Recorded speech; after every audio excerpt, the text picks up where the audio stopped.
আউযুবিল্লাহি মিনাশ শাইতানির রাজিম। বিসমিল্লাহির রহমানির রহিম।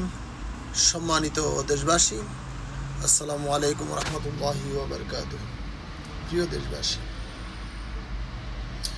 আসলে বাংলাদেশের মানুষ অনেক আবেগী। যে কোনো মুহূর্তে একটা মানুষকে উঠিয়ে ফেলতে পারে, আবার তার কার্যক্রম যদি পছন্দ না হয় আবার পায়ের নিচেও দিতে পারে, এমন ধরনের মানুষ। আমি আজ একটি কথা বলার জন্য লাইভে আসছি। কথাটি হলো, আসলে ডক্টর মোহাম্মদ ইউনূস যখন ক্ষমতায় বসলো, আমি দেখি না বিএনপি বলো, আওয়ামী লীগ বলো, দেশের মানুষ বলো, কেউই তাকে একটু হেল্প করে। সাংবাদিক, সুশীল সমাজ সবাই বসে আছে কি, আমাকে একটা পদ দাও, সরকারি পদ দাও, আমি ওইখান থেকে তোমার পক্ষে কথা বলবো। আমাকে পদ দিবা না, আমি তোমার বিরোধিতা করব। এ হলো বাংলাদেশের সুশীল শিক্ষিত রাজনীতিবিদদের কাজ। আমি আজ 1 বৎসর যাবৎ দেখছি একটি মানুষ, একটি সাংবাদিক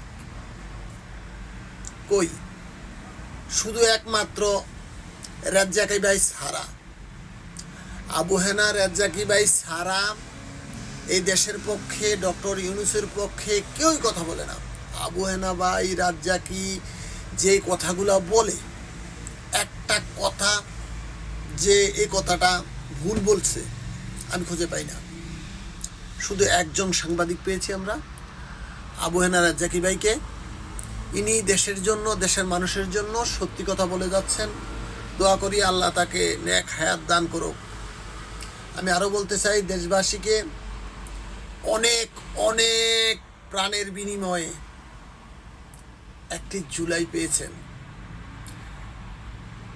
এই জুলাইকে আপনারা বৃথা দিতে দিবেন না। দয়া করে কষ্ট হলেও দেশটাকে নিজের দেশ হিসাবে মনে করেন। অর্থের লোভে, টাকার লোভে বিক্রি হয়েন না। মরতে তো হবে, সবাই মরে যাব। কে আছে? বিএনপির বড় বড় নেতা মওদুদ আহমেদ আছে, স্বাস্থ্যমন্ত্রী আওয়ামী লীগের আছে, বড় বড় নেতা কর্মীরা কোটি কোটি টাকা রেখে গেছে, কেউ নেই, সব মরে গেছে।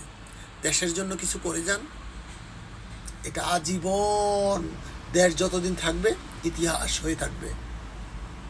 সত্যি কথা বলে মরেন না রে ভাই। এই সত্যি কথা তো আপনাকে মারবে না, আপনি দুনিয়া থেকে চলে যাবেন, কিন্তু জনগণের কাছে বেঁচে থাকবেন সারা জীবন।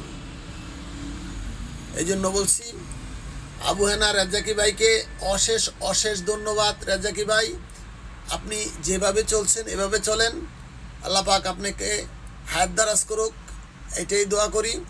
সত্যের পথে থাকেন, আর যতটুকু পারেন ডক্টর ইউনূস স্যারকে হেল্প করেন, তাকে সাহস দেন, সে যেন শেষ পর্যন্ত যে পুষতে পারে, এটাই আমার কামনা। আসসালামু আলাইকুম ওয়া রাহমাতুল্লাহি ওয়া বারাকাতুহু।